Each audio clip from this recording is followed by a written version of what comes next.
কথায় কথায় বলা হয় বাংলাদেশ এখন উন্নয়নের রোল মডেল।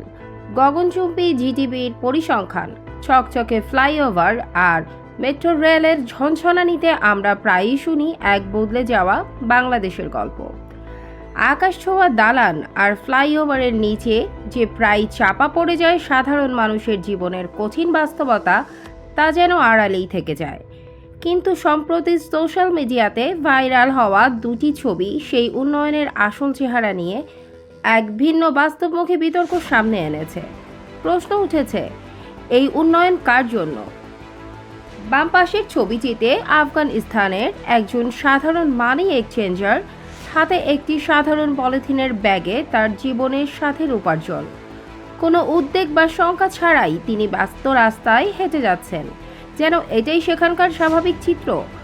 আর ডানে আমাদের বাংলাদেশ, একজন দিনমজুর তার জীবিকার একমাত্র সম্বল রিকশাটিকে বাঁচাতে নিজেকেই শেকলবন্দি করেছেন। এই একটি ছবি যেন দেশের লক্ষ লক্ষ দিনমজুর, খেটে খাওয়া মানুষের নিরাপত্তাহীনতার উজ্জ্বল প্রতীক।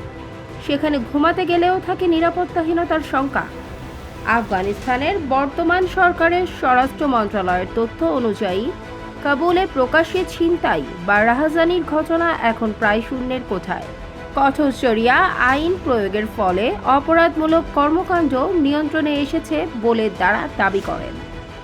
বিপরীতে ঢাকা মেট্রোপলিটন পুলিশের একটি সূত্রের মতেই শুধু ঢাকাতেই প্রতিদিন গড়ে শতাধিক ছিনতাইয়ের ঘটনা ঘটে। এর ফলে প্রতি বছর হাজার হাজার কোটি টাকার সম্পদ চুরি হচ্ছে সাধারণ মানুষের এবং অসহায়ত্বে মাটিতে মিশে যাচ্ছে হাজারো দিনমজুর।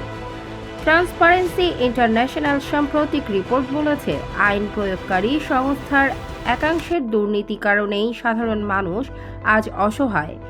আদালতে চক্কর খেয়েও তারা বিচার পায় না। এই পরিস্থিতিতে এমন এক সময়ের সামনে এসেছে যখন দেশের তথাকথিত সুশীল সমাজ এবং আন্তর্জাতিক কিছু গণমাধ্যম আফগানিস্তানের নারীদের সমতা বা বাক স্বাধীনতা নিয়ে প্রতিনিয়ত উদ্বেগ প্রকাশ করছে।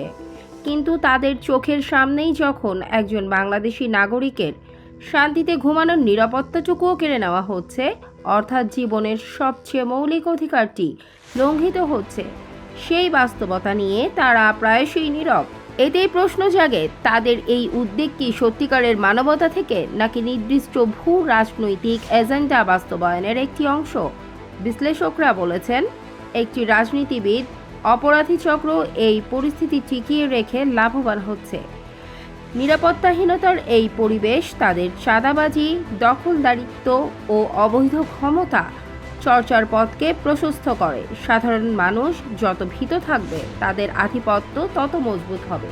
কাজেই প্রশ্ন উঠেছে, কাগজে উন্নয়ন বড় নাকি মানুষের জীবনের নিরাপত্তা বড়?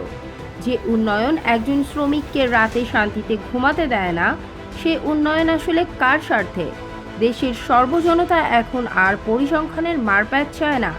তারা এখন সেই রাষ্ট্রই চায় যেখানে একজন মানুষ দিনমজুরকেও তার সামান্য সম্পদটুকু পাহারা দেওয়ার জন্য ঘুমানোর সময় নিজেকে বেঁধে রাখতে হবে না।